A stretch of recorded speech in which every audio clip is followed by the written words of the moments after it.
As coordenadoras adjuntas da área acadêmica, professora Márcia, coordenadora adjunta da área profissional, professora José Bolsas, que estão nos prestigiando nessa aula normal, tá? Então, também queria colocar isso. Boa tarde a todos e todas. Dizer em poucas palavras a alegria que nós temos como direção desse instituto, a presença das coordenadoras aqui.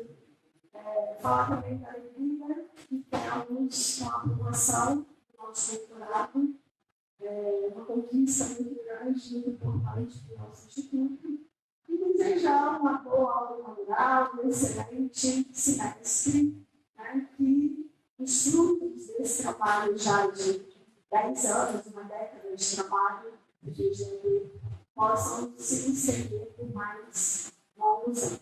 Obrigada.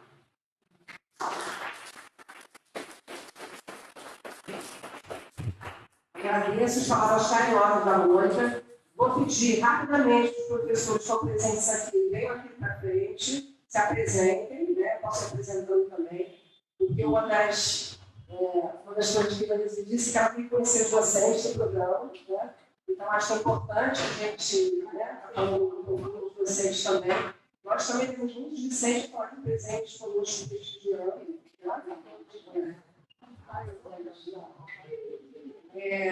Então, a Cláudia Barreiros, né, que é professora da linha de anos iniciais de ensino fundamental, professora Joanê, de Carnaval, também da mesma linha de pesquisa, professora Gabriela Tex Leão, da linha ensino fundamental 2 e ensino médio. Eu vou falar dos professores Cristiane Acuri, Leonardo Marino, Jane Almeida, Maria Beatriz Porto, Andréa Marques, José Viana, né, que são da linha 2, que é anos finais de ensino fundamental e ensino médio. Né? Eu também sou professora dessa linha, da Maria Cristina. E que nós todos, né, estão presentes, que estão presentes no momento, estamos muito felizes de poder recebê-los aqui, né, de poder também mostrar um pouco do que nós somos para vocês, na questão, né, que nós vamos realizando também. Tá? Não sei se algum professor gostaria de falar um pouquinho, mas. E aí depois, né, da palestra, da aula de urbanismo, a gente pode conversar um pouco mais. Bom, obrigada. Tá?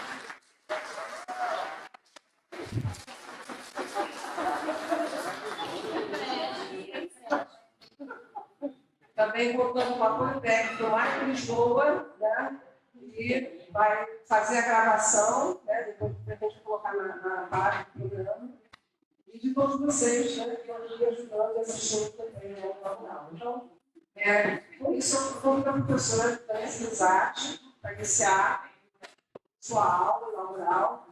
E quero dizer para todos, né, que realmente é uma grande felicidade tê-la conosco, né? E é uma pessoa que eu admiro pela sagacidade, pela gentileza, pela inteligência, pela persistência da luta, né? E que ela acredita que vai ser importante para a produção de conhecimento na área. Tá bom?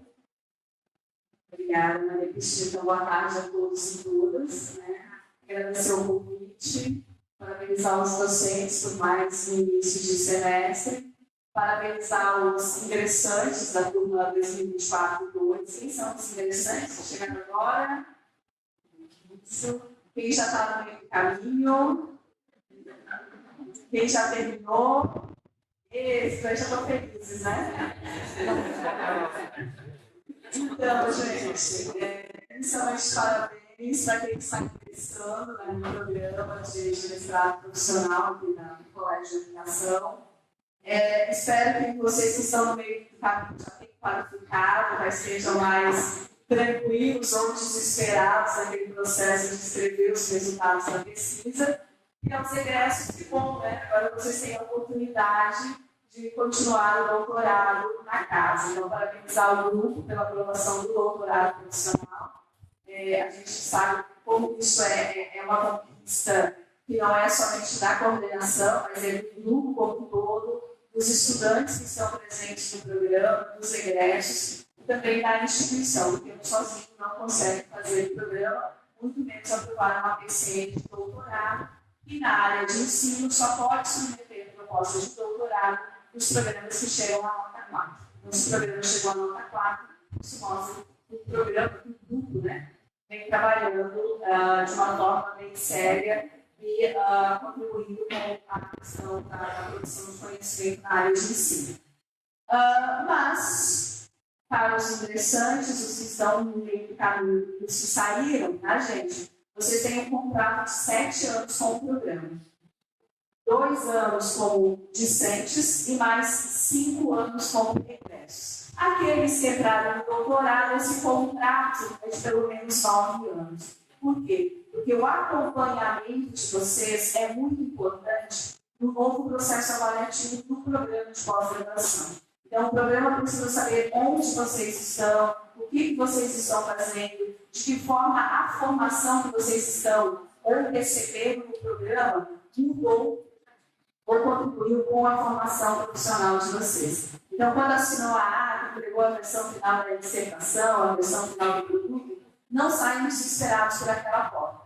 Retornem, mantenham um contato com o programa, porque isso é muito importante, principalmente nessa nova avaliação que a gente já vem trazendo desde 2017, que é uma avaliação mais qualitativa.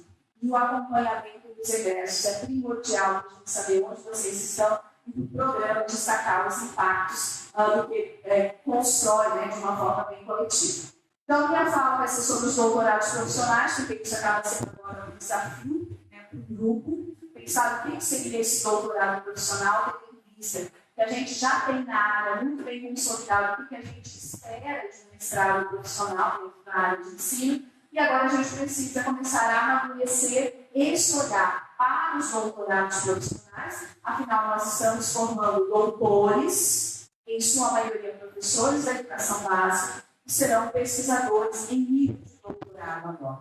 Então, essa profundidade das discussões precisam aparecer nas teses e, em especial, nos produtos educacionais de vocês. Mas, antes de falar, hoje eu tenho a sorte de apresentar a área, por favor, Márcia, se quiser, porque eu sempre... pode passar, gente. Porque eu sempre mostro fotinhos, né? Mas hoje eu posso mostrar... Hoje eu posso mostrá-las presencialmente, vai ser que elas vinham na frente, mas elas não quiseram, a gente tem horário. Né? Mas a Márcia é a nossa adjunta dos programas acadêmicos da educação matemática da Estadual de Londrina, e a Gisele Rostos é a nossa adjunta dos programas profissionais, e o Instituto Federal do Rio de Janeiro, o FRJ, então, está em parceria com essas duas instituições. É o primeiro trio feminino a coordenar a área de ensino, então a área foi criada em 2000, e é a primeira vez que nós temos 3 mulheres à frente da coordenação da área de ensino. Eu sou a segunda coordenadora de área, mas a primeira que sai do eixo sul-sudeste. Então, eu sou a primeira nortista a coordenar a área de ensino. Apesar de ser catarinense, eu já me considero coordenada, então é a primeira coordenação que sai desse eixo sul-sudeste. Então, pode passar. Pode ir. Ok. Acho que tem mais uma coisinha. Isso, obrigada. Então, a área de ensino inicia em 2000, com apenas 5 cursos, e a área ela surge no momento onde havia uma discussão em se pensar a formação de professores em exercício, ou seja, a formação dos professores da educação básica em nível de mestrado. Entretanto, muitos dos nossos programas, em especial esses 5 programas, eles estavam dentro da área da educação. E a educação, por certo, uma certa tradição, no primeiro momento não aceitou, ou não recebeu bem, essas primeiras propostas de curso de mestrado voltados para a formação de professores da educação básica. E aí, no movimento da própria CAPES, surgiu a necessidade de se pensar em uma área que pudesse organizar programas, tanto de mestrados profissionais quanto acadêmicos, voltados para a formação de professores na educação básica. Né? Porque a educação já tinha mais uma tradição de pensar a formação de mestres e, em especial, de doutores para atuar nas instituições de ensino superior, não na educação básica. Então, essa área surge experimentalmente em setembro de 2000, E depois, então, ela é consolidada em 2001, já com 2 programas, e logo em seguida a gente já tem os primeiros mestrados profissionais voltados para professores da educação básica surgindo no Brasil. Então, a gente pode dizer, mas se quiser podem confirmar ou não, que a área de ensino foi a primeira área que pensou programas profissionais voltados para a formação de professores da educação básica. Então, a gente está desde 2001 pensando na formação de professores da educação básica, em especial dos programas profissionais, sem apoio financeiro da CAPES. Eu acho que agora a gente precisa trazer esse cuidado, né, da agência de fomento também para os programas profissionais. Então, é uma área que cresceu muito, começou com 16 programas, hoje nós já somos, né, com esses últimos programas que foram aprovados recentemente, é uma área que vai passar de 190 programas de pós-graduação, e em sua maioria, assim, mais ou menos 50%, nós temos tantos programas acadêmicos quanto programas profissionais, né? Hoje a gente já tem 11, 12 doutorados profissionais, e aí o mais recente foi aprovado de vocês, 2 que foram aprovados em Santa Catarina, e mais alguns que nós temos espalhados pelo Brasil.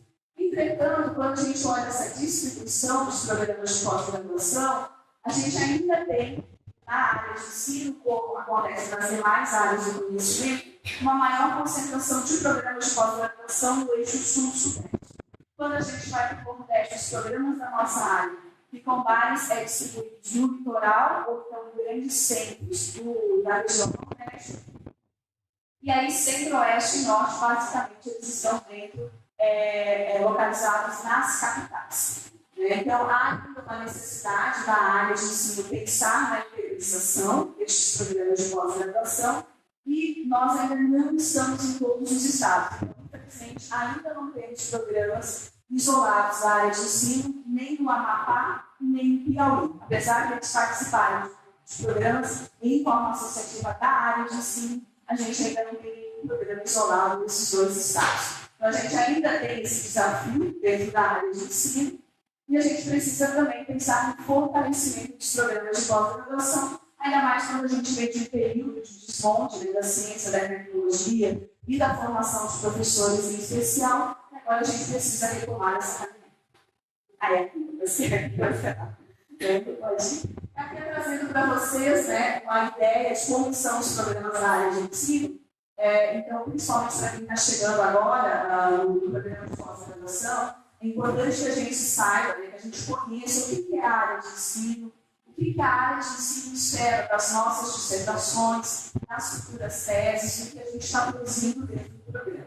E aí o programa ele é avaliado a cada 4 anos. Então, o programa preenche uma plataforma que a gente chama de coleta CAPES, onde lá a gente insere os estudantes que passaram os processos seletivos, quem se formou, as dissertações, as produções bibliográficas e técnicas do programa, e o programa também relata para nós quais foram as ações que eles fizeram durante esses 4 anos. E aí, a cada 4 anos, um grupo de consultores da própria área de ensino avalia estes relatórios e emite uma nota. Então, para os mestrados, eles emitem com nota 3, podendo chegar no máximo 5, e no caso dos doutorados, que é o caso de você, vai iniciar com a nota 4, podendo chegar, então, à nota 7. E hoje, na área de ensino, nós temos apenas 4 programas acadêmicos com nota 7, inclusive da professora Márcia, que está em Londrina. Nós temos um aqui no Rio de Janeiro, na Fiocruz, o outro da Federal do Rio de Janeiro, e um que está na Unesp de Rio Claro.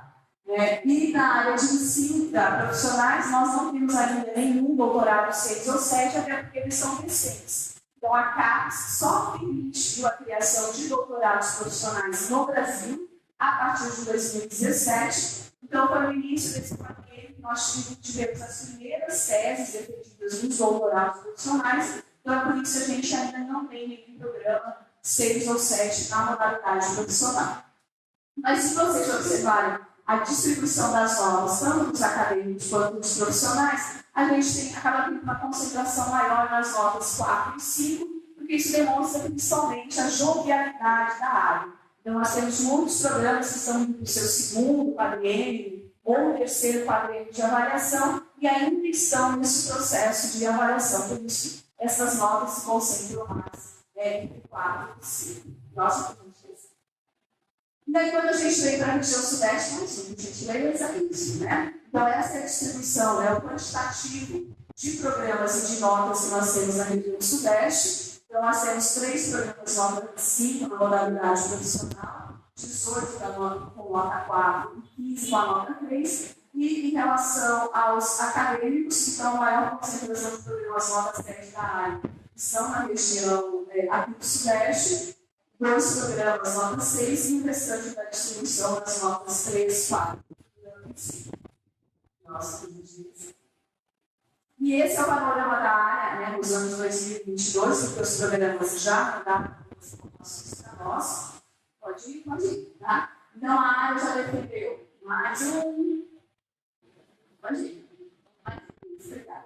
Então, a área já defendeu, em 2 anos, em torno de 2.500 dissertações acadêmicas, 850 teses, 3.400 dissertações na modalidade profissional, logo, 3.400 produtos educacionais, porque vocês sabem que na modalidade profissional, dentro da área de ensino, vocês não conseguem escrever a dissertação se não tiver nenhum produto educacional que foi validado no contexto real de pesquisa. Então, é lá na dissertação que vocês vão relatar todo o processo de concepção, de avaliação e de potencial do produto educacional de vocês. Então, vocês sabem que esse microfone é o produto, mas para eu chegar até esse microfone, toda a parte do relato, quais foram os autores que me ajudaram a pensar no microfone, quais foram, né, o meu problema da pesquisa, os meus objetivos, os procedimentos metodológicos que me ajudaram a chegar até esse microfone, tudo isso fica relatado na dissertação. Então, por isso, na área de ensino não tem como ter uma dissertação, nem as 6 primeiras teses, se a gente não tiver o desenvolvimento desse produto, ou desse processo educacional.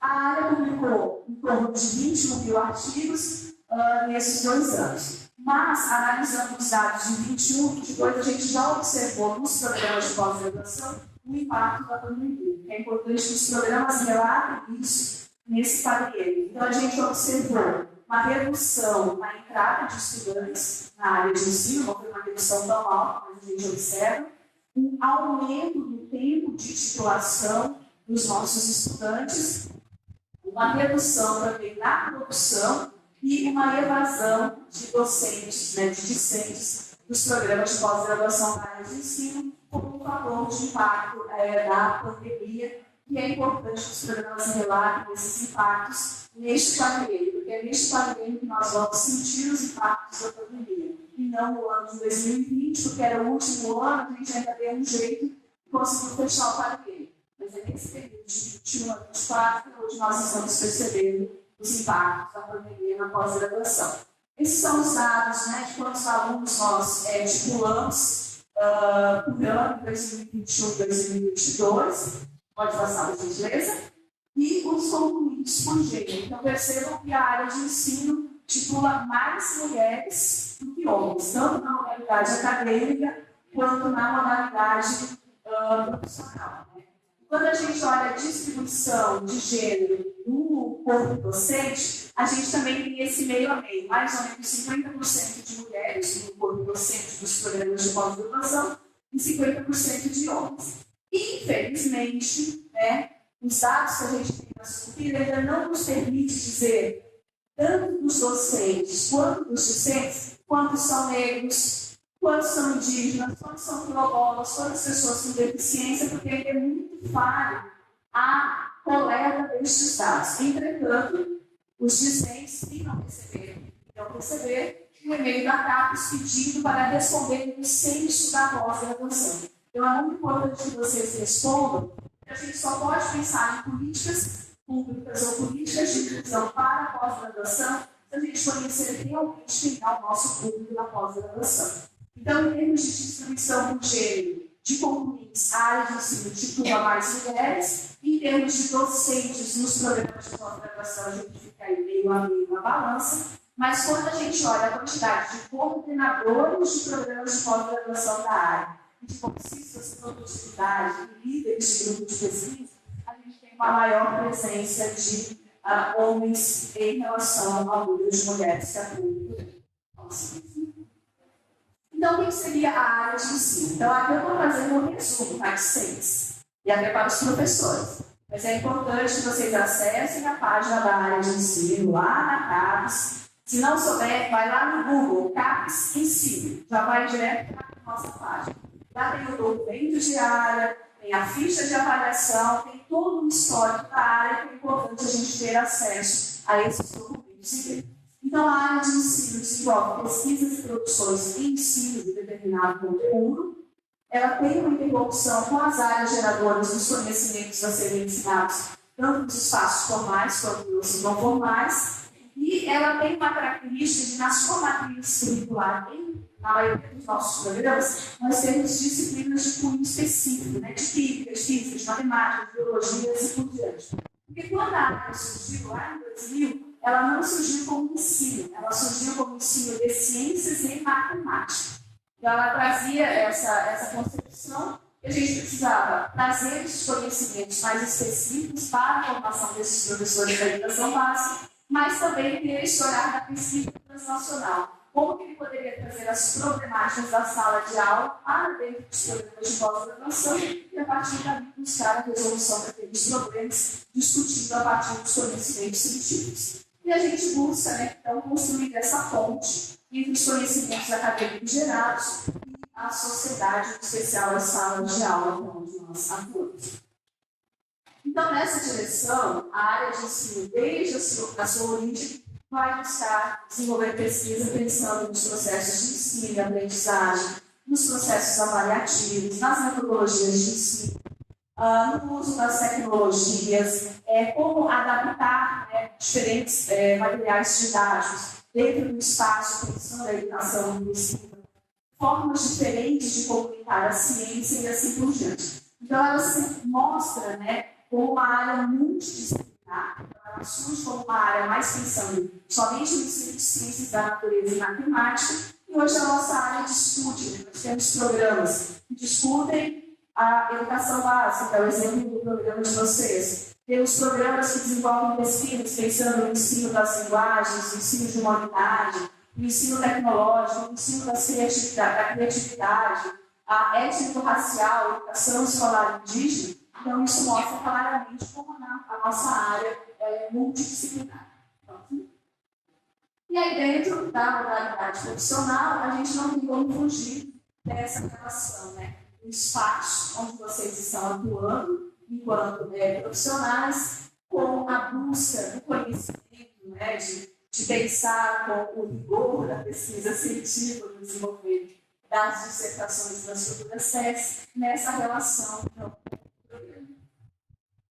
e aí, nessa direção, por que o mestrado profissional? Então, como eu já comentei anteriormente, ele surge pensando na formação dessas pessoas que estão no seu ambiente de trabalho. Então, diferente da maioria dos professores de vocês, da minha experiência, da Gisele e da Márcia, nós viemos uma formação acadêmica, onde a gente recebia uma bolsa. A minha formação inicial é na área da química, então ficava fazendo um laboratório, só pensando na parte experimental. Então, o acadêmico ele tem esse olhar mais para a formação da pesquisa básica. E o profissional não, ele vai pensar a formação daquele profissional que vai estar atuando. No caso da área de ensino, em sua maioria, que atuou na educação básica. E um programa profissional, ele vai dar o mesmo grau acadêmico, o mesmo tipo. Então, vocês, terminando o mestrado, são mestres em ensino.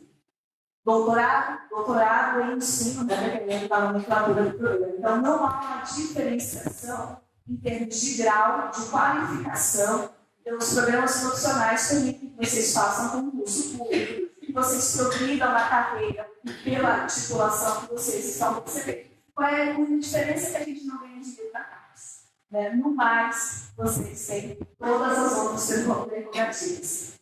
Então, assim, entretanto, na área de ensino, na modalidade profissional, há essa obrigatoriedade do desenvolvimento do produto educacional.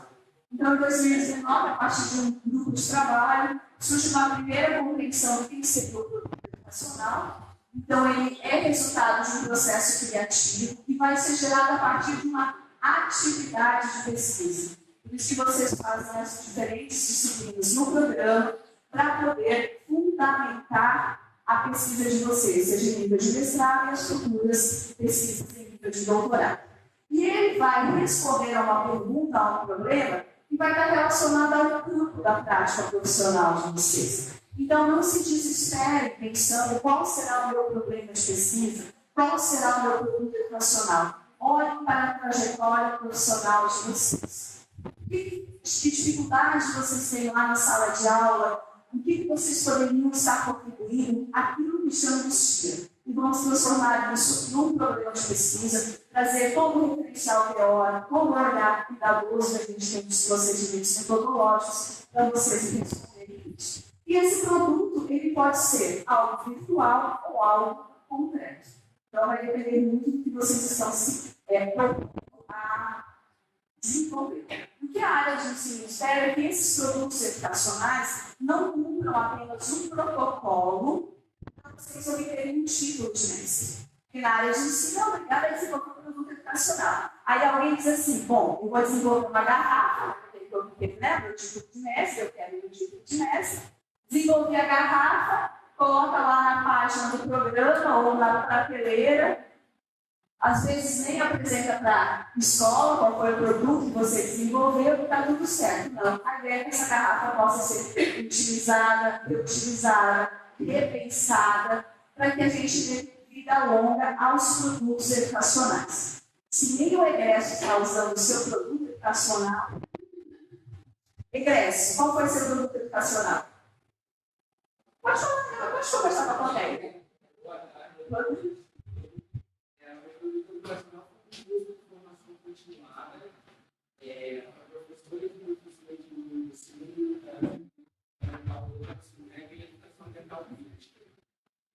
E você picou esse produto. Muito bem, gente. Olha, você o produto dele está bem feito. E tem mais uma ingresso, não tem? Tem, vai. Então, no produto educacional, tem dois artefatos. Um guia de atividades em espaços não formais sobre fazer científica do cientista. E logo também uma roda de conversa com cientistas negros. E o segundo artefato foi um diário, com os registros de docentes que participaram dessas atividades do espaço. E o meu produto ele está em diálogo com a prefeitura de Serodésia para entrar no currículo de ciência. Parabéns. Então, é isso que pode falar.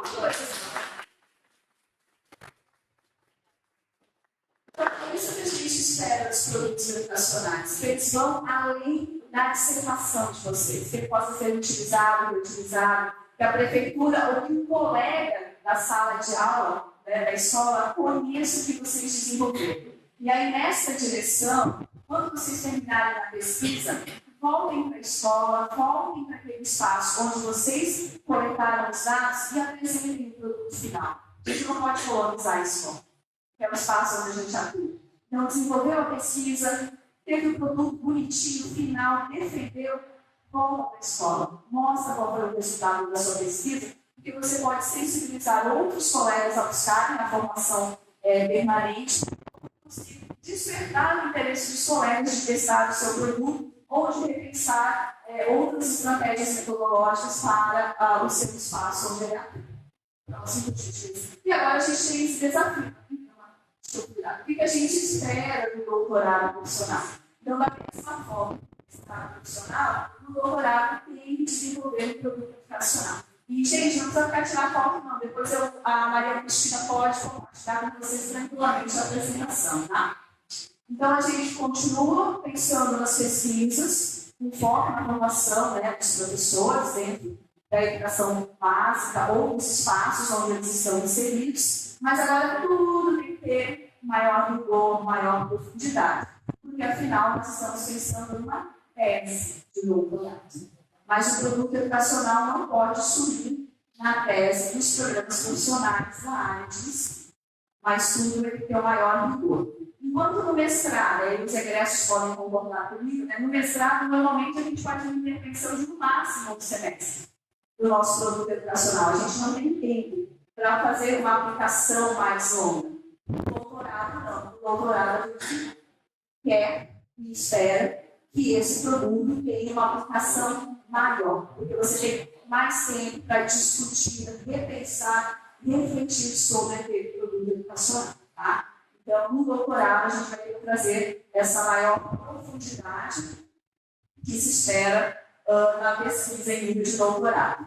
Então, acho que vocês devem conhecer um pouquinho esse artigo e até esse desenho, né? Mas a gente primeiro vem com uma pré-concepção da pesquisa do produto, então vocês têm uma ideia do que vocês querem pesquisar, de qual pode ser o possível produto educacional que eu vou elaborar para responder o meu problema de pesquisa, mas aí aqui já vai uma dica para os interessantes.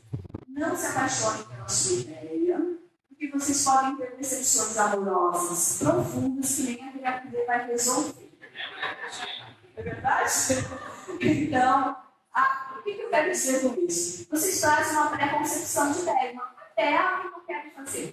Mas durante o programa vocês vão cursar as disciplinas, terão a ajuda de um orientador para formatar essa proposta de pesquisa. E aí, talvez aquilo que a gente queria muito, o orientador pode dizer, vamos mais para cá, vamos mais para lá. E aí, se você está muito apegado, o sofrimento é maior. Então, OLX, desapega, as disciplinas estão ali para contribuir com esse processo e também a ajuda do orientador. Então, não desapareçam, tá? Não o orientador no final do semestre, que não vai ajudar muito, não. Então, esse contato mais próximo dele. A partir dessa ideia inicial que vocês têm, vocês vão começar a fazer a pesquisa. Então, vão buscar teóricos e outros que vão sustentar aquela pesquisa que vocês estão querendo desenvolver.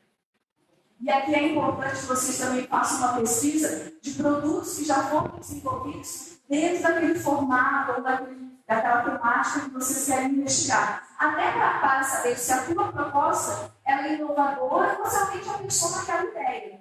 Então, de repente, eu quero fazer uma sequência didática para abordar o patrocínio com alunos do terceiro ano, do ensino fundamental dos anos iniciais. Se você acha que a sua ideia é única e exclusiva, nunca ninguém pensou.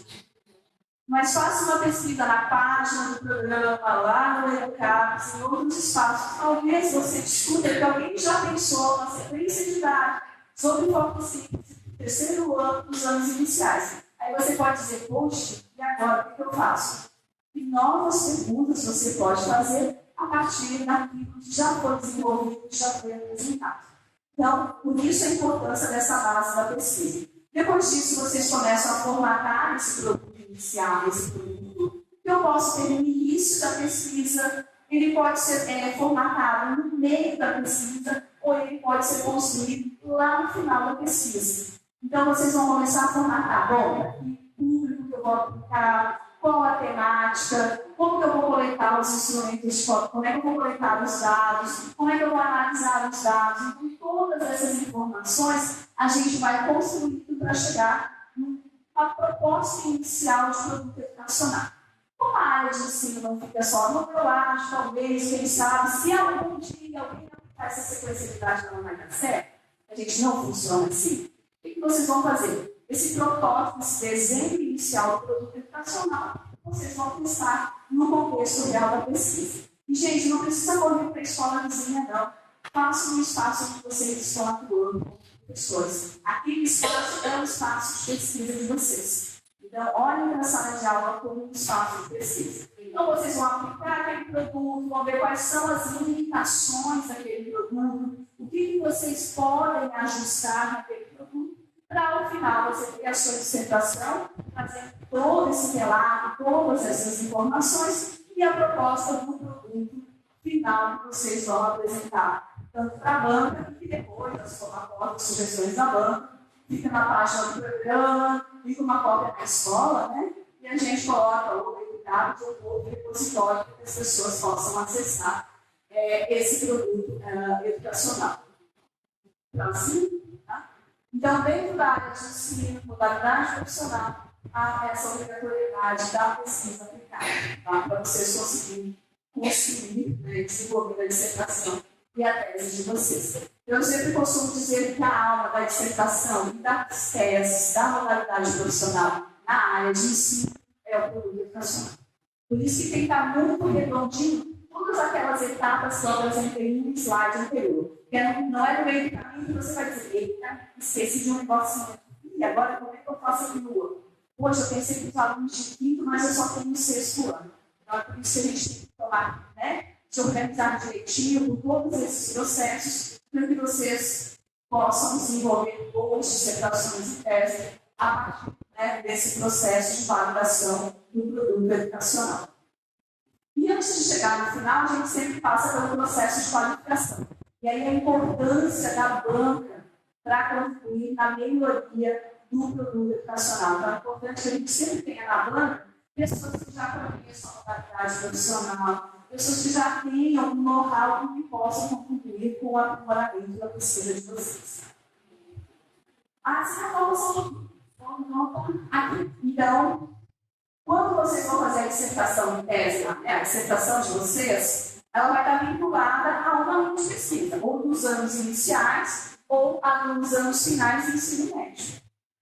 Então, é importante que a dissertação que vocês estão desenvolvendo, juntamente com o produto educacional, tenha aderência. Converse com a linha de pesquisa onde vocês estão vinculados. Então, se eu estou vinculada à linha de pesquisa do ensino fundamental anos iniciais, a minha dissertação não pode ficar falando de estequiometria que a gente vê lá no primeiro ano do ensino médio. Então, ela precisa ter aderência. Então, vocês precisam ler a linha de pesquisa, ver quais são os objetivos da linha de pesquisa e garantir essa aderência do produto educacional e da dissertação. Aí a gente precisa sempre pensar, né, para quem que é o produto educacional que vocês estão desenvolvendo. Então, algumas perguntinhas são importantes. Definição do problema de pesquisa, levantar os dados, né, de forma consistente. Por isso que a gente faz algumas disciplinas. Nós estamos desenvolvendo uma pesquisa, uso adequado de técnicas e análise de dados. O cronograma, né, gente? O Estado tem período. Então, a pesquisa de vocês precisa caber nesse período. Não tem que fazer um software ou um aplicativo, sendo que você não programa, aí você vai ter que contratar alguém para fazer a programação tal. Isso não vai dar certo no exame. Tá? Então, pensem na proposta de pesquisa que vocês consigam executar no período adequado. E principalmente quem é o meu público-alvo. São professores, são estudantes de série, se são estudantes com algum tipo de deficiência, qual o tipo de deficiência, como que tem que pensar o material. Se é um público quilombola, se é um público de periferia, então você tem que pensar no público-alvo para você fazer essas adaptações. 2 minutinhos para vocês olharem esse vídeo.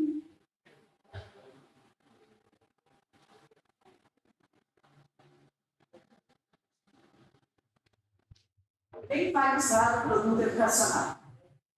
São os pais ou o bebê? Conseguiram entender a proposta da teoria? O que é explicar para mim? Vem a 10. Quem está achando uma gracinha são os pais, né? Os bichinhos, bonitinhos, tal. Mas esse brinquedo é para animar quem? O bebê. O coitado do bebê só está vendo o popô dos bichinhos.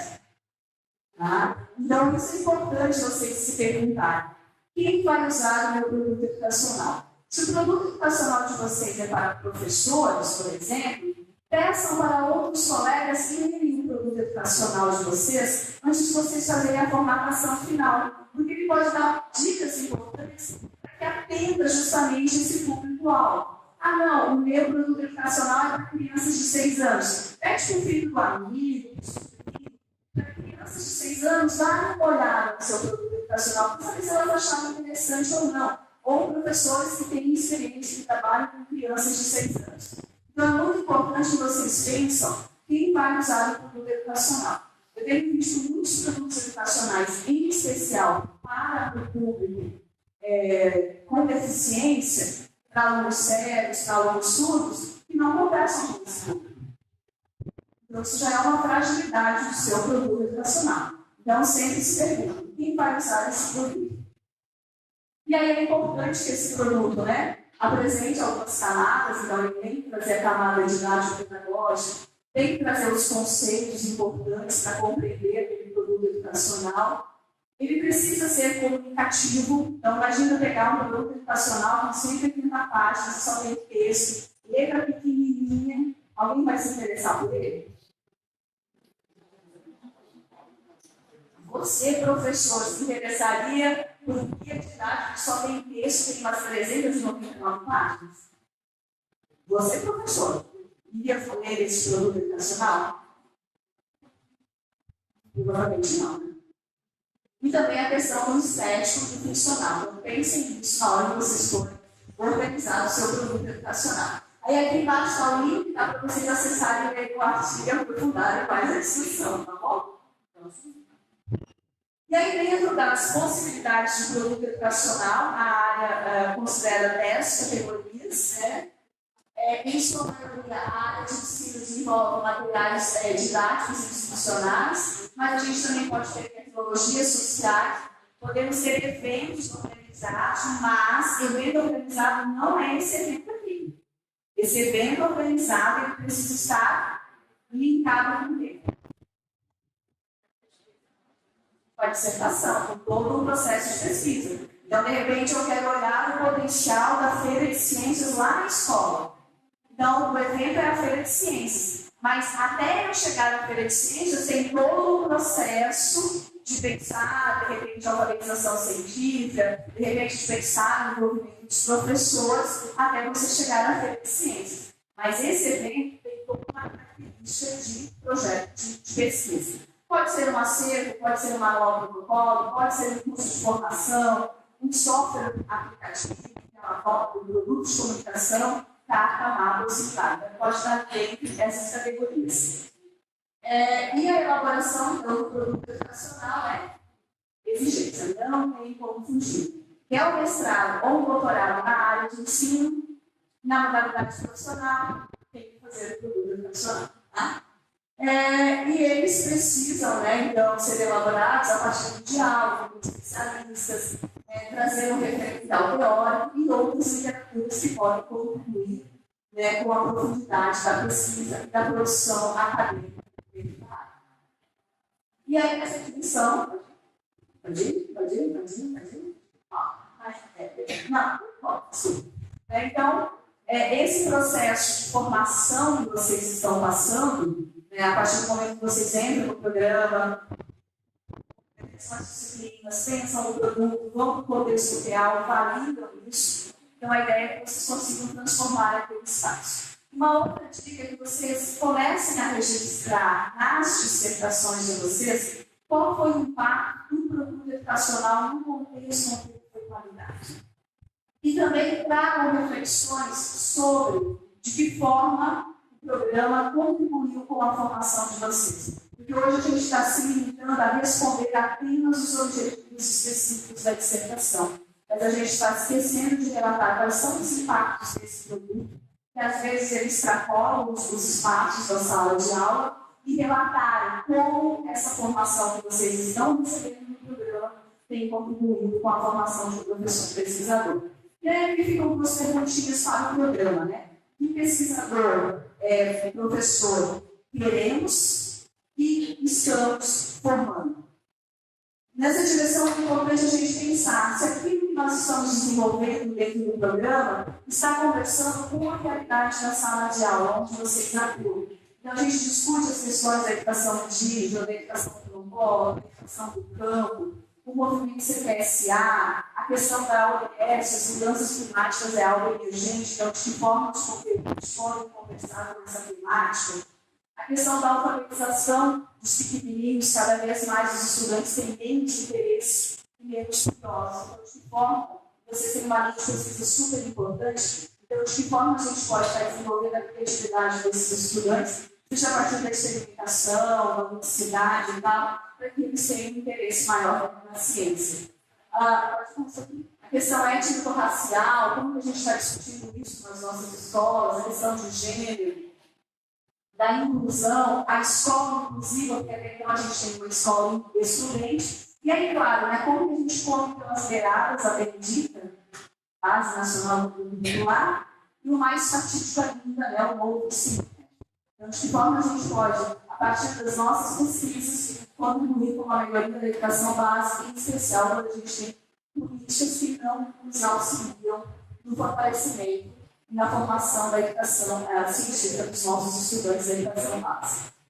Entretanto, é importante que a gente pense que as pesquisas que a gente desenvolve na pós-graduação não fiquem restritas à pós-graduação. A gente precisa lembrar dessa pirâmide educacional, onde a base dela é justamente a educação básica. Então, quem alimenta a graduação é a educação básica, quem alimenta a pós-graduação é a graduação. E nós estamos sofrendo uma crise, tanto na educação básica, nos cursos de licenciatura da graduação e alguns programas de pós-graduação. A nossa área ainda não está com esse problema, mas nós temos algumas áreas que não têm mais atraído estudantes da pós-graduação, nem nos mestrados, nem nos doutorados. Não sei qual é a realidade aqui do Rio de Janeiro, mas em Roraima, pós-pandemia, as turmas de terceiro ano tinham em média 30, 35 alunos, estão com 12, 15 alunos, 18 alunos, e muitos deles já disseram que não têm interesse para a graduação. Preferem TikTok, YouTube, por aí vai, mas não tem mais interesse na graduação. Então, é importante que a gente pense em ações e em estratégias para juntar essa pirâmide e não deixar essas camadas separadas. Então, de que forma a gente pode estar dialogando com a graduação e com a pós-graduação. Então, pensar nas ações de extensão e outras pontes que possam fazer esse vínculo entre a universidade e a escola pública. Pode ir. Estou quase acabando, gente. E aí ficam 3 perguntas.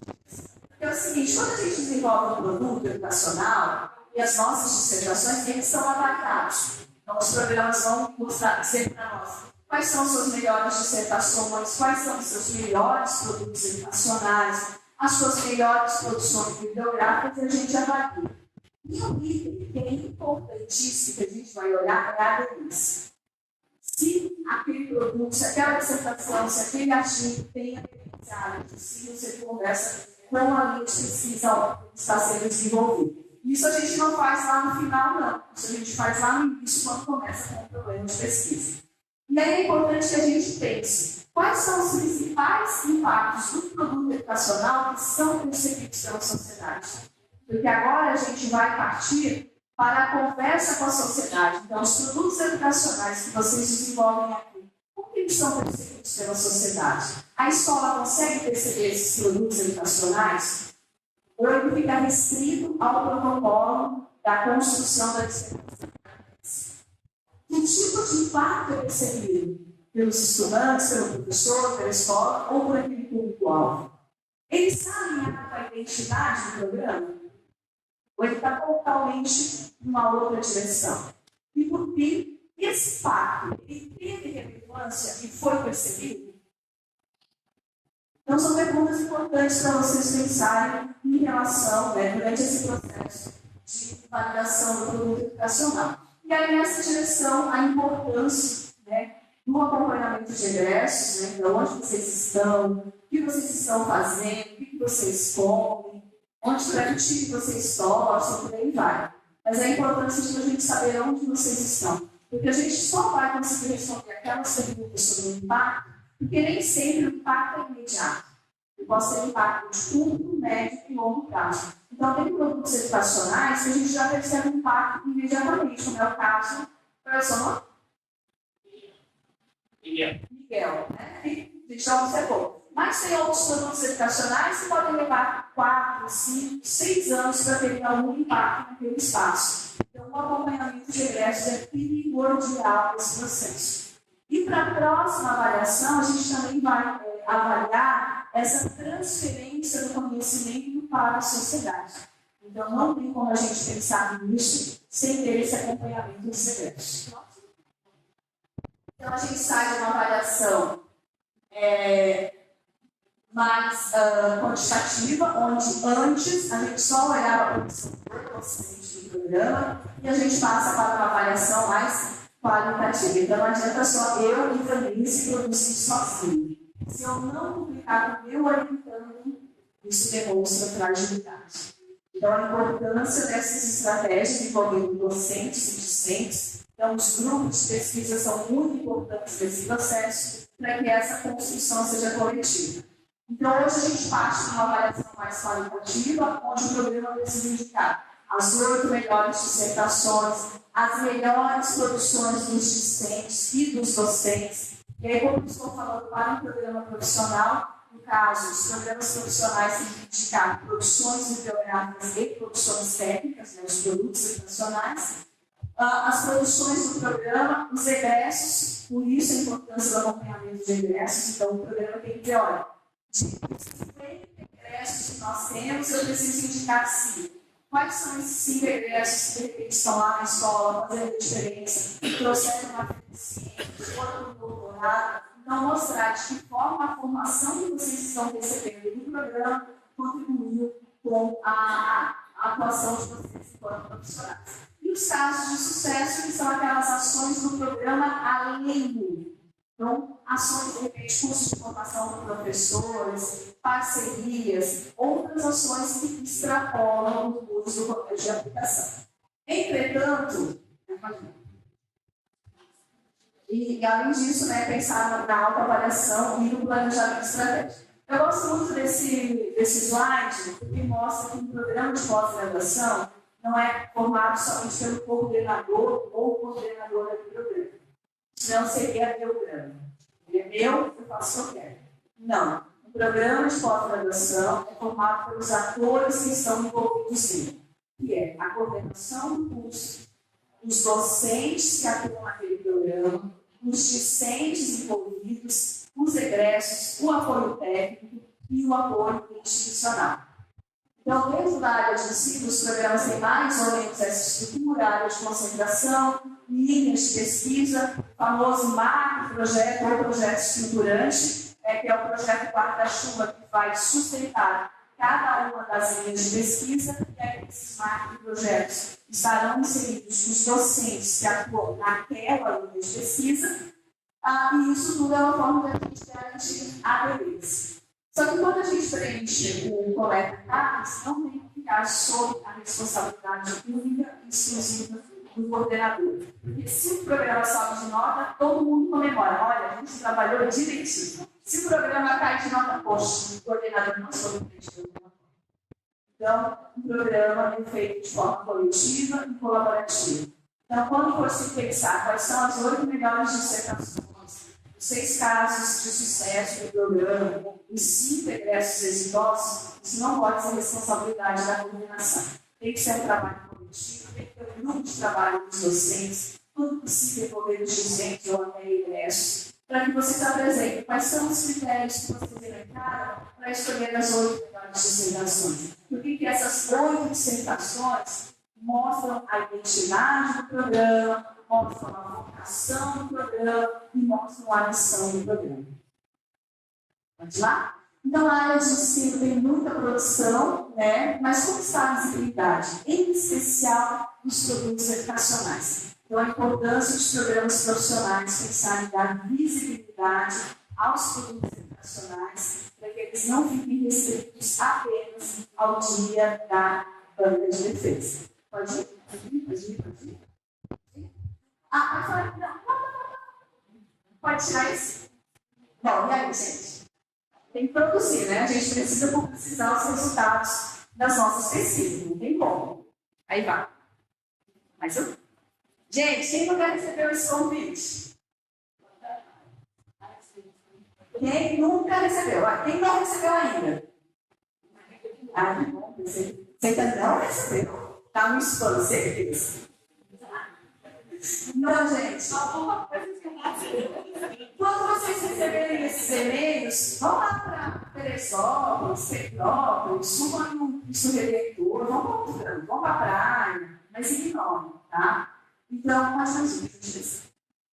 Então, é muito comum a gente, nos últimos anos, nós termos sido assediados, eu vou chamar de administradoras, por algumas administradoras que insistem que a gente tem um bom trabalho, já foi publicado em algum canto, principalmente em eventos, que o seu trabalho é ótimo, blá, blá, blá, que blá, blá, blá, que blá, blá, blá. Então, venha e publique conosco por uma bagatela de R$400, R$500. Na promoção, R$280. Quanto? E essa é mais cara, essa provavelmente é a 2. Essa é a 2, certeza. Então, é tudo que eu quero discutir com vocês. É essa questão do cuidado e da ética que a gente precisa ter de onde nós publicizamos os resultados das nossas pesquisas. Imagina, vocês estão aqui 2 anos, eu queria um monte de texto, porque o professor dá um monte de texto para vocês lerem, não dá? Muitos de vocês não estão liberados na sala de aula, tem que se virar 40, 30, 40, para dar conta de tudo. Aí você faz uma dissertação super bacana, super legal, e aí você vai publicar numa revista com mais práticas editoriais que ninguém vai ler, e ainda vão dizer assim, só publicou porque pagou. Então, tenham esse cuidado com vocês, de onde vocês estão publicizando os resultados da pesquisa de vocês. E essas aqui não deram R$1 para a pesquisa de vocês. R$1. Vocês estão numa instituição pública fazendo um programa de pós-graduação gratuitamente. Muitos provavelmente estão tirando dinheiro ou tiraram o dinheiro do curso para fazer a versão final nacional, e aí você ainda quer pagar R$480 por publicação aqui. Tá? Mas o que eu quero destacar aqui? Então quer dizer que as revistas que cobram são predatórias? Não. Esse não é um indicativo de revistas predatórias. Tá? Nós temos boas revistas que cobram, inclusive algumas revistas nacionais começaram a cobrar uma taxa de submissão, porque muitas delas não têm recurso nem da própria instituição. Muitos editores tiram dinheiro do bolso para pagar o dólar. Então, a cobrança não é um indicativo de revista predatória. O que é um indicativo de revista predatória? Primeiro, te assediar, pedindo para você publicar um trabalho que já foi publicado em outro espaço. Ou já foi publicado num livro, ou já foi publicado num evento, e às vezes um evento bem simples, que não tem nenhuma abrangência regional, nacional ou nacional. Então, esse é um indicativo. Te convidar para publicar um trabalho que já foi publicado. Não, mas eu ainda estou em dúvida, né? Vai que o meu trabalho seja muito bom mesmo, né? Acesse o site da revista. Quando vocês acessarem o site da revista, vocês vão ver que o volume do mês de agosto tem 100 artigos lá. Aí comecem a olhar os títulos dos artigos. Tem de todas as áreas do conhecimento. Não é um voltado só para o ensino, ou só para a formação de professores, ou só para espaços não formais. Ele vai abordar de tudo. Da agronomia à inteligência artificial. Vai ver de tudo lá.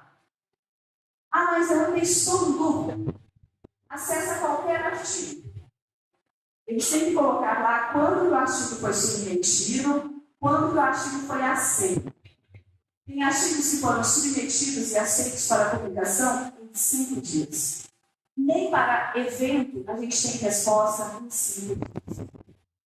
Além disso, eles não devolvem a avaliação dos pareceristas. Você mandou o seu trabalho, está perfeito, não precisa corrigir nenhuma vírgula. Então, esses são alguns indicativos que vocês podem estar utilizando para indicar essas revistas com indícios de más práticas editoriais. Nós temos tanto revistas como editoras também. A gente tem muitas editoras que também têm utilizado dessas más práticas. E aí, infelizmente, a área de ensino, com mais de 21 mil artigos que ela publicou em 21 e 22, 11% são em revistas predatórias. Entretanto, tem algumas revistas que não eram predatórias no quadrinho passado, mas essas administradoras têm assediado os editores e, dependendo do extrato da revista, eles chegam a oferecer R$50 mil por mês para que eles cedam os direitos de utilizar a revista. Então, imagine, se eles estão pagando R$50 mil por mês, eles estão ganhando dinheiro. Né? Então, gente, não caiam nesse golpe. Então, convite para republicar trabalhos em revistas, onde em 5 dias o artigo já está disponível, são fortes indicadores de revistas com más práticas editoriais. Claro, esse acerto não tem só para revista, tem dinheiro. Isso, professor. O mesmo formato. Trabalho que a gente apresentou, É excelente. Venha publicar conosco. Temos um livro, e aí tem um tema assim, da área de educação que junta tudo, e vem entregue até o dia. Eu sempre falo o seguinte para os meus alunos, ó. Gente, olha aqui, são 10 alunos. Se cada um pagar R$400, dá R$4.000. R$4.000 a gente consegue formatar um e-book tranquilamente, de grátis. Sai com o selo da universidade e ainda só com dinheirinho para tomar cerveja. Pense nisso, tá?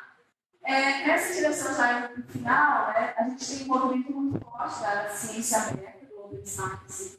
Esse é um movimento da Unesco, algumas pessoas que ainda têm uma certa resistência, mas é algo que está chegando muito forte, infelizmente, né? A publicação dos resultados das pesquisas periódicas estava se tornando um bom negócio, então, muito lucro.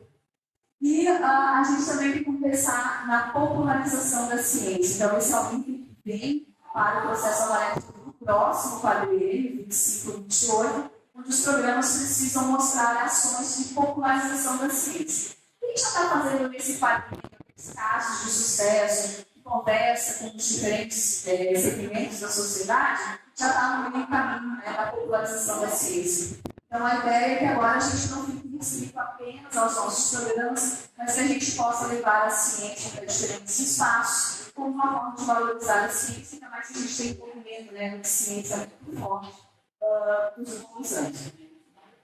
Pode ir. Então, aqui, a importância dos fóruns regionais, aí eu vou fazer mais um apelo, que eu vivo fazendo em todos os programas que eu falo. Gente, a área de ensino já tem os fóruns regionais que envolvem os coordenadores de programas. Então, a gente tem 5 fóruns regionais, um para cada região. Daí temos um fórum nacional, que é um espaço de diálogo de conversa. Mas nós não temos nenhuma associação dos estudantes da pós-graduação da área de ensino.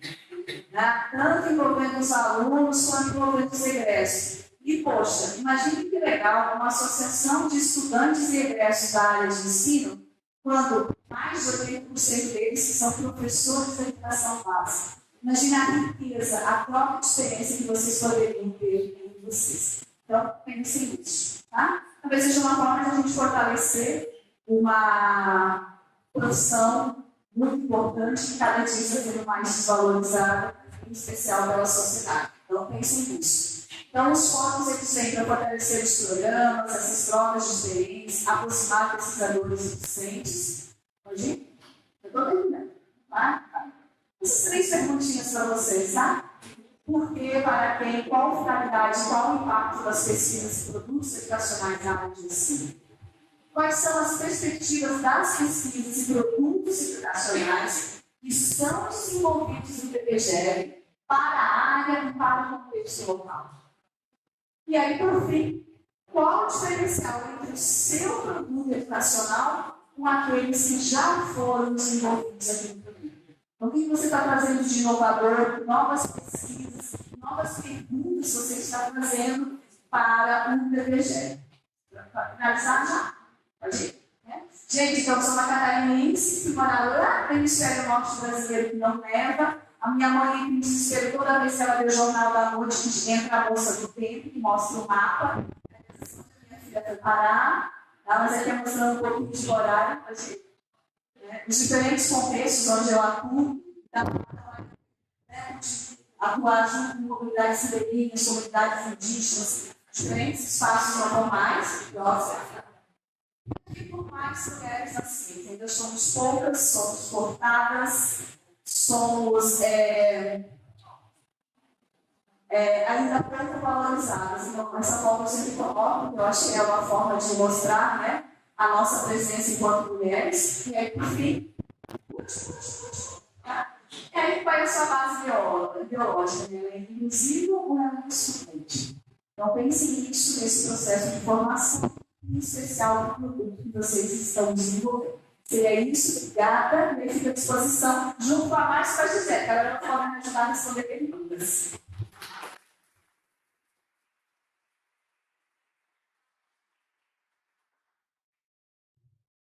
Muito obrigada pela sua ótima excelente laboral. Acho que você trouxe bastante ideias e reflexões aqui do programa. Né? E a gente Vai abrir agora o espaço para perguntas, né? Também, se José e Márcia quiserem, né, participar, podem participar. Elas estão aqui com convidados. Estamos para responder sozinho. Acho que é bem importante, né, que vocês se conheçam, quem trabalha conosco na área de ensino, né, que isso é importante, principalmente, né? Então, convido a vocês e vocês a formularem, né, perguntas aqui para a nossa aula. Thaís se apresenta, diz onde que escola você trabalha. Tá? Boa tarde, eu sou Thaís, eu sou aluna aqui do programa, sou professora substituta aqui no Capoeira, que é uma honra, um prazer para mim, que ao mesmo tempo que eu sou docente, eu também estudo aqui e faço mestrado. E eu fiquei pensando muito no que você estava falando, nesse último ano, agora entre 2023 e 2024, eu passei a ter um olhar assim, mais especial para os produtos educacionais e tentar entender como que funcionaria isso na minha prática. E aí eu precisei fazer uma expedição com a minha turma, dentro de um projeto interdisciplinar, um projeto de invasão atlântica, e também precisei construir um terrário com a minha turma. E eu queria ter uma discussão mais aprofundada com as crianças e eu pude usar dois produtos educacionais que foram produtos defendidos no contexto do mestrado. Mas onde eu queria chegar? Eu queria perguntar para vocês que marcas, assim, o que vocês acreditam que é um diferencial de um produto educacional desenvolvido dentro do mestrado para um produto educacional desenvolvido no contexto do doutorado? O que vocês identificam como diferenças, ou talvez um aprofundamento maior, enfim, eu queria mais saber sobre isso. Obrigada.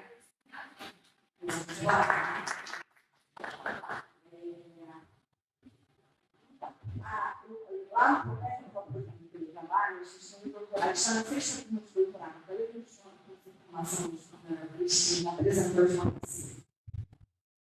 Já temos defesas de doutorado do Borgo, de doutorado profissional do Borgo. Com o tempo, a gente foi identificando que a primeira coisa que o mestrado e o doutorado, que é o acadêmico profissional, é a maturidade do aluno, do discente. Então, no mestrado, a gente tem menos tempo, a gente está envolvido em mais disciplinas, a gente muitas vezes está entendendo, e na modalidade profissional, isso fica um pouco mais marcado, porque muitas vezes a gente já se afastou da graduação, não está longe, né, pela luta de ser, a gente está mais rápido, né, para o virado, para o mestrado. Então, a maioria dos alunos dos discentes do mestrado profissional, eles saíram do campo do trabalho para a prática profissional e retornam depois de um tempo. Pode ser um tempo curto, mas pode ser um tempo longo. Cenários distintos dependendo do país, da região do país. E aí você tem que entender que linguagem é essa, a forma da escrita, do raciocínio, como que a metodologia da pesquisa é importante, porque eu vou ter uma metodologia para pesquisa e uma metodologia para desenvolver o produto educacional. Então, eu vou fazer uma apropriação, né, das questões teóricas, dos autores com os quais eu vou trabalhar. Então, esse percurso é um percurso que demanda tempo.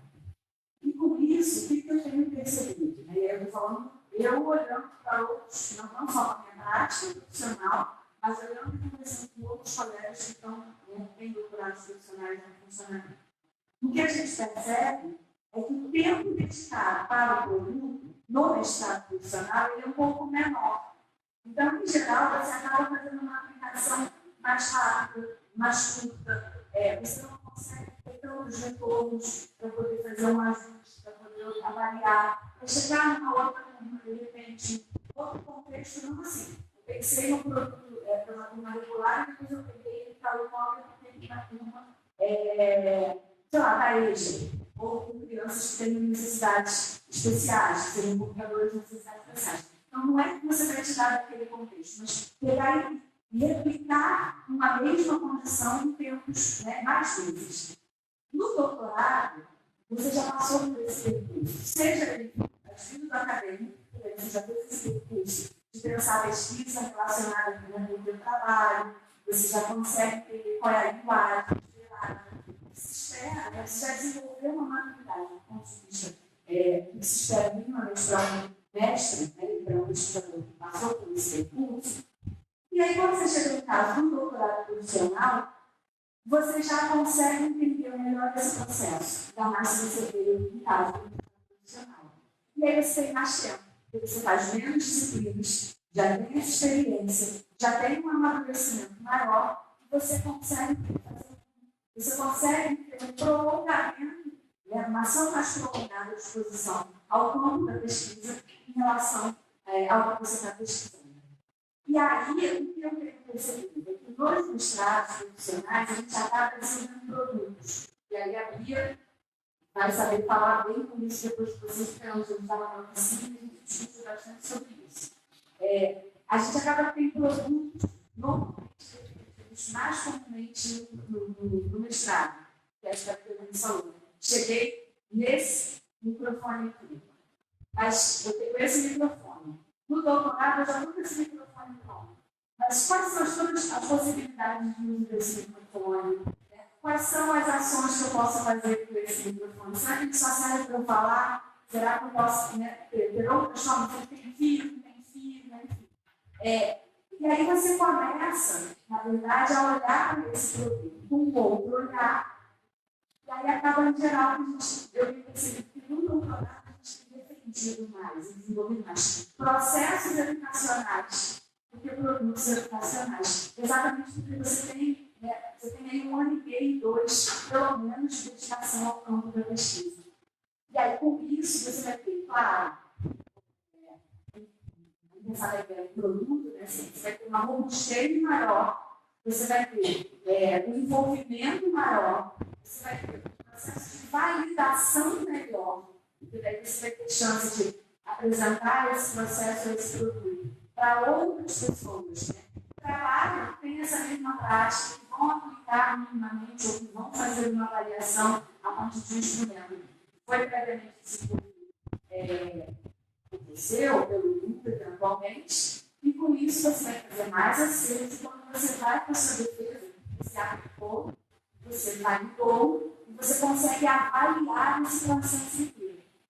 Você aplicou mais de uma vez, porque daí você tem essa exposição mais prolongada ao tempo. Tá?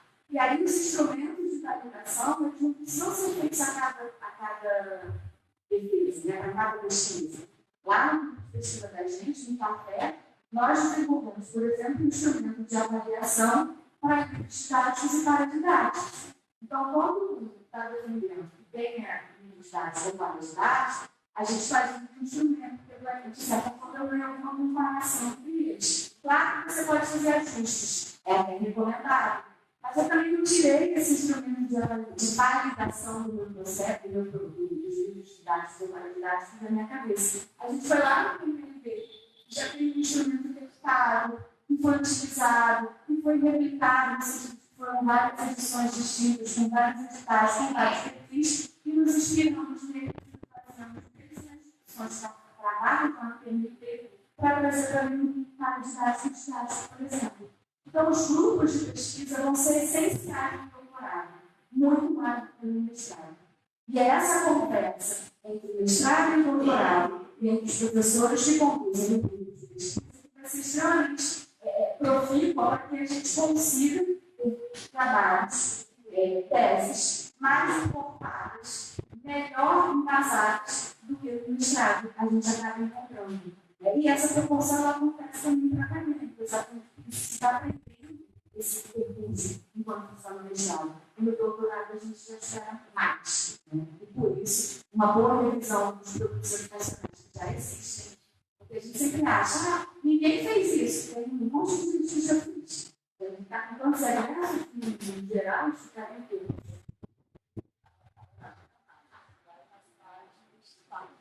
Só nesse pagamento. Então, eu tenho 4.000 agressos na modalidade profissional nesse pagamento. Não é possível que não tenha ninguém fazendo nenhum produto. Só nesse pagamento tem algum tipo de tangenciamento com a pesquisa. Isso com uma área que já tem 21 anos de mestrado. Na área, né, na modalidade profissional, né, em mestrados e doutorados. Então, a gente espera sim do doutorado profissional que faça esse mergulho também, não só no estado da arte, do ponto de vista teórico, mas em especial o que está sendo produzido no processo de produção funcionais.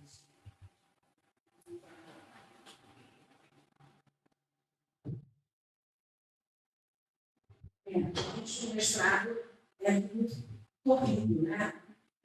Mas tem uma coisa que não é nada corrida que segura o processo de uma plataforma Brasil.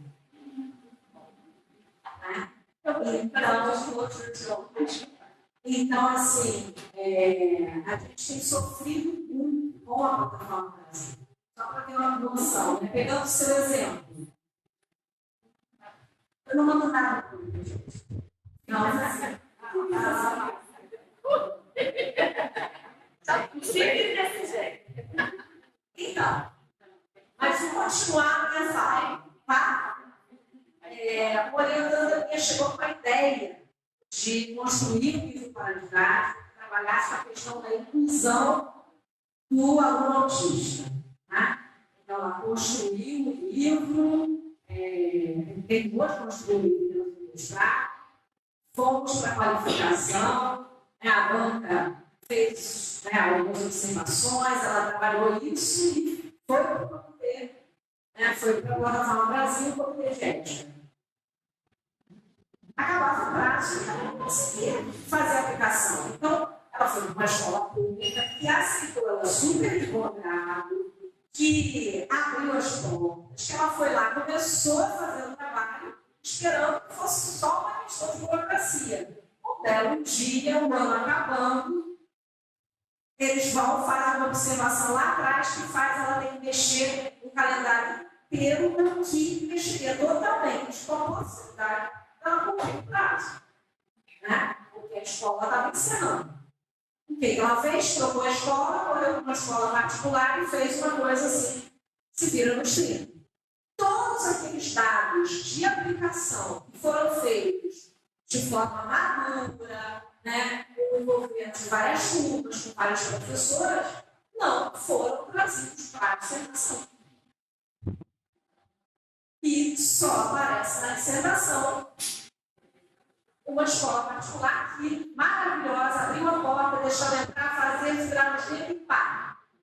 Entende? Então, assim, a aplicação do mestrado tem sido um problema no comitê de ética. Então, agora vamos ver como é que a gente se vira.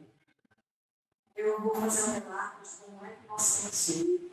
Essa é uma prática do meu grupo de pesquisa também, de muitos docentes do programa que eu trabalho. Nós temos temáticas que são afetas ao grupo de pesquisa. Então, eu monto projetos guarda-chuvas.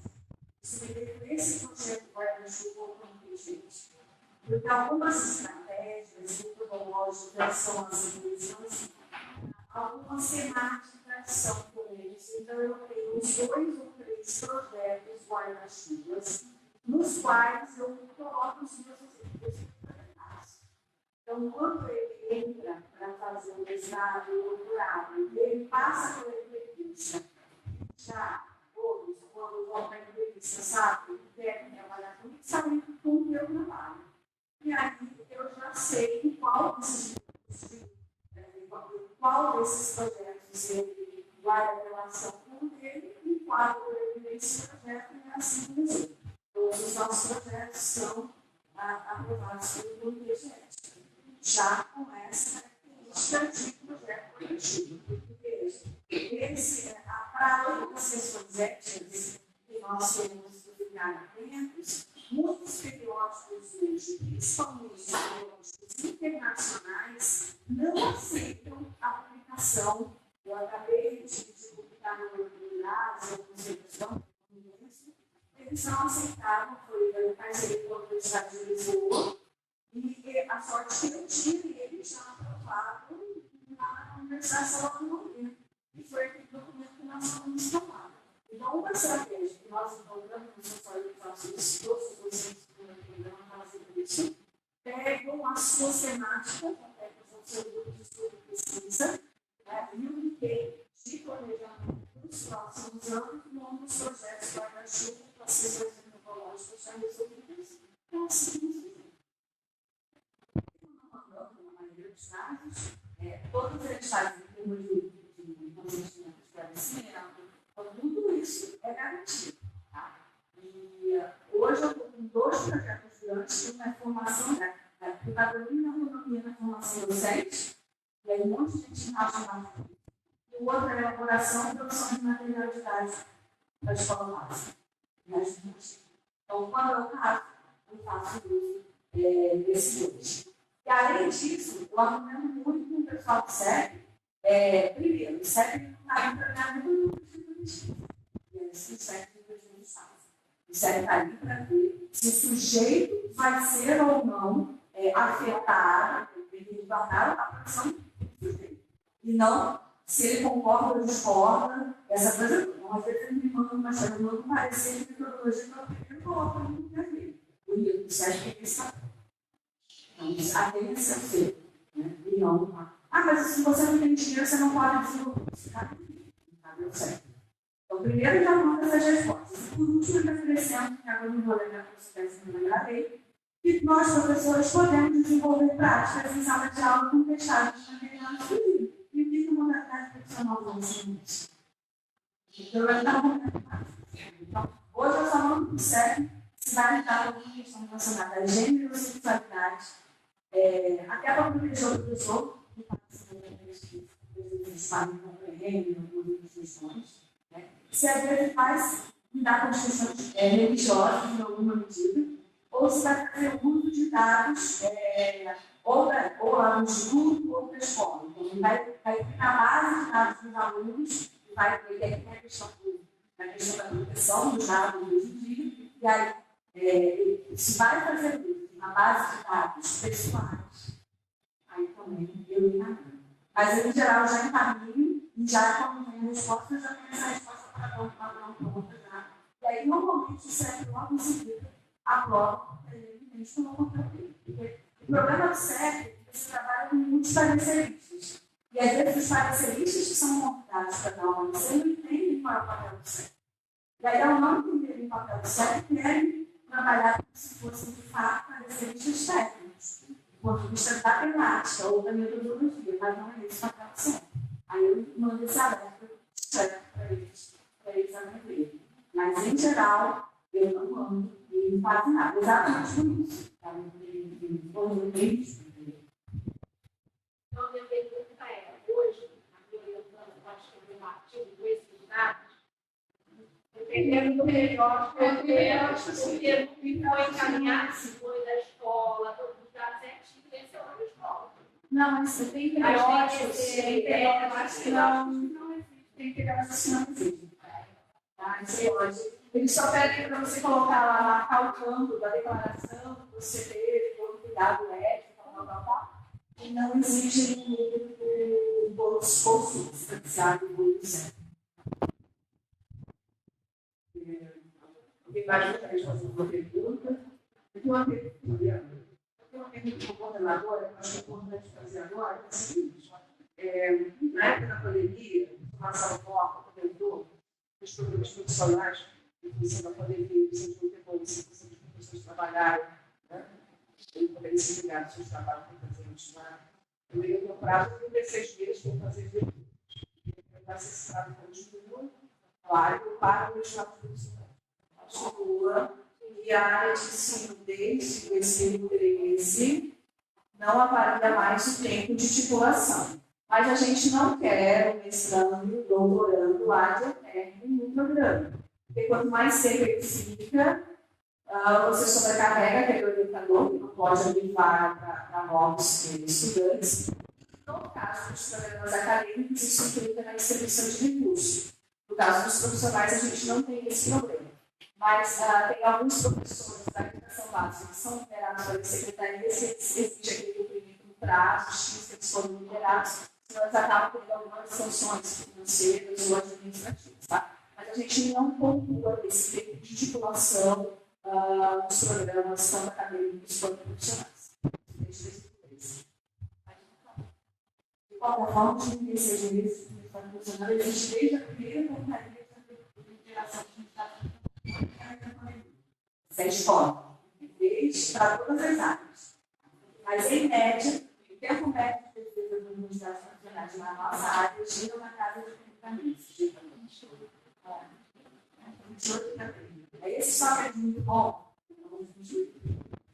Raros ultrapassam isso ainda é um pouco para dizer também, porque acomoda. E o que acontece, gente? Quanto mais tempo vocês ficam tentando, ficando expandir esse trato de defesa, os alunos agora, pior é para vocês. Porque mais vocês se enrolam, mais chance de desistência vocês têm, porque vocês vão ficando cada vez mais enrolando. O trabalho é um todo, quem precisa do salários em função da titulação demora para receber esses dinheiros. Então, assim, o que a gente tem que pensar não é no tempo da minha defesa, porque a gente falou, é olhar para o meu cronograma e pensar o que está entre 24 e 30 meses. Porque eu digo para os meus alunos, você pode fazer 500 coisas, mas você pode entregar um diploma no final.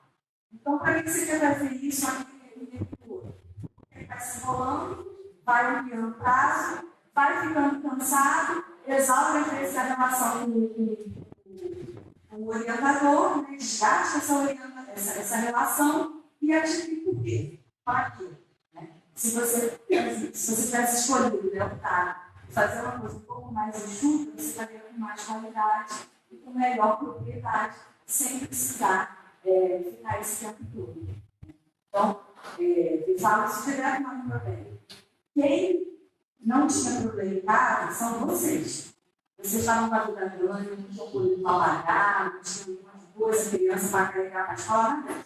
Vocês bateram na nossa porta e queriam arranjar um problema de pesquisa e queriam outro objetivo para a vida de vocês. Então, vocês agora têm que caminhar isso. Não é o professor que vai deixar vocês caminhando, nem o programa. Então, é o compromisso que vocês têm com o coletivo. Porque é com a turma, é com o professor e é com a turma seguinte. Porque se eu estou cheio de professora de aluno aqui agora, eu não consigo abrir vaga para outras pessoas entrarem. Então, a gente tem que pensar.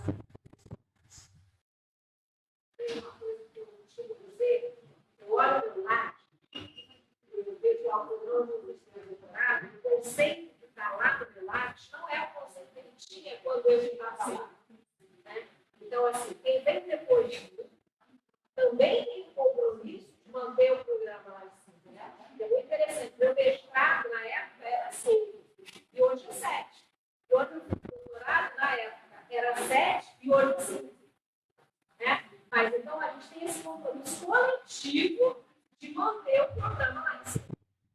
Fora que a gente acompanha você no Instagram, no Facebook, nos stories de vocês. E WhatsApp. Então, quando meus alunos falam, professor, que rola esse final de semana, eu falei, eu vi. Um monte de shopping. Nem me convidou.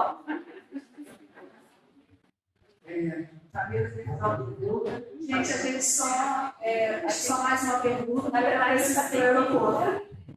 Eu vou fazer uma parte. Não, vai você, vai rapidinho. Tá. É comum, meu nome é Fabiana, e até porque vocês estão no tempo. E aí eu observei que no mestrado profissional é recomendado uma avaliação, a validação em primeira instância, um doutorado também é hoje. Como ele fala um pouquinho mais dentro, esse nível de um mestrado, assim, a gente vai analisando também um pouco mais o que é essa validação do mestrado. Você tem uma intervenção, uma aplicação do seu produto no contexto real da pesquisa. O que você não pode ter é não ter essa aplicação. Tá? O que aconteceu na pandemia? Eu tive estudantes que não conseguiam aplicar a pesquisa, porque era em espaço não formal, então não tinham como sair de casa. E, então, nós fizemos uma validação por especialistas. Então, professores, egressos do mestrado, avaliaram a proposta de pesquisa dela e deram as contribuições do que ela poderia melhorar. Mas quem avaliou foi o público-alvo. Seriam professores. A gente queria fazer com os alunos, não conseguimos aplicar. Então, os professores que talvez pudessem utilizar aquela proposta dela, tem que avaliar o público educacional. No No caso do doutorado, eu não posso ficar somente nessa intervenção. Eu preciso realmente validá-lo por um tempo maior. Então, eu vejo que nos doutorados a gente vai caminhar muito para uma pesquisação. Você vai lá, aplica, repensa, reflete, o que pode ser melhorado, replica novamente com a mesma turma ou com uma turma que você vai continuar no segundo, no terceiro ano, por exemplo. Então, eu observo que os doutorados profissionais para a área de ensino vão nos permitir fazer pesquisas a longo prazo dentro da sala de aula, dentro dos acadêmicos. E isso, de certo modo, existe uma complexidade que ela é metodológica e psicológica também. Porque você vai ter que retomar ou buscar outros autores a partir daquelas reflexões que foram geradas, por exemplo, na primeira aplicação. E aí, muitas outras coisas surgem com essa aplicação e vai exigir que você busque outros autores ou busque outras questões metodológicas a serem consideradas nesse processo da construção desse produto. Então, a complexidade é maior do que a do mestrado e isso é permitido por conta do tempo. Porque o trabalho permite que você vai lá e defende, né? Ou seja, a pesquisa não termina nunca. Né? E aí, a gente estava conversando e aí ele dizia assim, você tem um projeto de mestrado, de doutorado e um projeto de vida. Deixa isso aqui para o seu projeto de vida. Né? Então, tem coisas que não cabem no mestrado, não cabem no doutorado. Então, o doutorado permite que você avance nessa complexidade, que é teórica. Bom, gente, boa tarde. Eu vou fazer uma pergunta assim, mais geral. Entendendo assim, que a gente está com um grupo grande, né? Tem docentes, tem discentes, tem regresso. A gente está tão ansioso com a aprovação do doutorado profissional. Aí eu queria ouvir de vocês assim, o que vocês recomendam para nós, para a gente não errar, né, nessa implantação do doutorado profissional, porque a gente realmente está preocupado. Recomendação para os docentes, os discentes, os secretos que estão querendo entrar com o programa. O que vocês sugerem para a gente? A gente, claro, aqui, né? Mas o que vocês recomendam aproveitar que vocês não estão aqui? Aquela pergunta que a gente parece, mas é sério. Vocês encaminharam uma proposta. E essa proposta foi aprovada. Façam o que vocês escreveram na proposta. E tem muitos grupos que constroem uma proposta e na hora da gestão vão procurando atalhos para os problemas que surgem. Eu acho que uma boa estratégia é tentar efetivamente, claro que você depois nós não percursos servidas que são necessários. Nós consideramos isso. No entanto, se essa proposta for uma proposta aprovada, ela tem seu mérito. Então, na medida do possível, tem que manter essa proposta que vocês submeteram. Eu estou falando isso porque nós já tivemos consultas de programas que tiveram suas propostas aprovadas e mal começaram. Bem terminado, já deveria mudar o grupo de vocês, por exemplo. Aumentar. Qualquer que seja a mudança. Porque no momento da avaliação, nós consideramos os recortes do doutorado, os recortes, nós consideramos os termos de produção. Então, não é assim, agora está aprovado, eu faço o que eu quero. É uma possibilidade. Eu tenho mais algumas dicas, né? Por favor. Enquanto vocês aguardam o parecer do CNE, vai demorar um pouquinho, tá? Vai demorar. A sugestão é que vocês se reúnam enquanto grupo, tá? Comecem a discutir qual vai ser o formato da tese, o que vocês esperam do grupo educacional desses estudantes, troquem experiências com outros programas que já estão, desde o ano passado, com os doutorados em funcionamento. Tem o caso da Gisele, tem o pessoal que está crescido lá de Passo Fundo, tem a Andréia do FAM. É bacana trocar experiências com eles e olhar bem para o regimento. Não deixar brechas no regimento, tá? É importante. E pensar muito no processo seletivo. Então, aquele público-alvo, vocês colocaram na proposta, aquele público-alvo tem que estar bem claro no processo seletivo. Porque ali você já vai ter um bom indicativo desses candidatos que vão estar no programa. Então, é importante ter um olhar para o regimento, isso tem uma brechinha ali, porque o aluno deveria andar com o regimento embaixo do braço. Então, olhem para o regimento de vocês, pensem muito bem como vai ser esse processo seletivo, e aí, antes disso, conversem entre vocês, pensando, bom, como é que a gente quer ser dessa tese? Como vai ser o formato? Como que a gente espera essa validação do produto educacional? Então, isso são amadurecimento que vocês vão ter enquanto programa, já pensando no doutorado. Então, se vocês já vão fazendo isso, quando chegar a resolução do CNE, vocês já vão ter o edital pronto, já vão estar com o regimento pronto, já vão ter mais ou menos uma concepção de o que vocês esperam da tese e dos produtos educacionais. Essa aprovação, 6 meses, Depende, está demorando um ano, tem programa que está há um ano aguardando a homologação do CNE. E acaba se caminhando no CNE e eles aqui, e aí lá. Não sabe como vocês estão assim, na cabeça, a experiência. Vai demorar um ano, um pouquinho mais. Tá bom. Obrigada, gente. Então, agradeço muitíssimo a nossa aula inaugural, essa atenção sempre a todos os docentes, os discentes, tá? Muito obrigada. Muito obrigada também pela participação de vocês, Márcia e Gisele.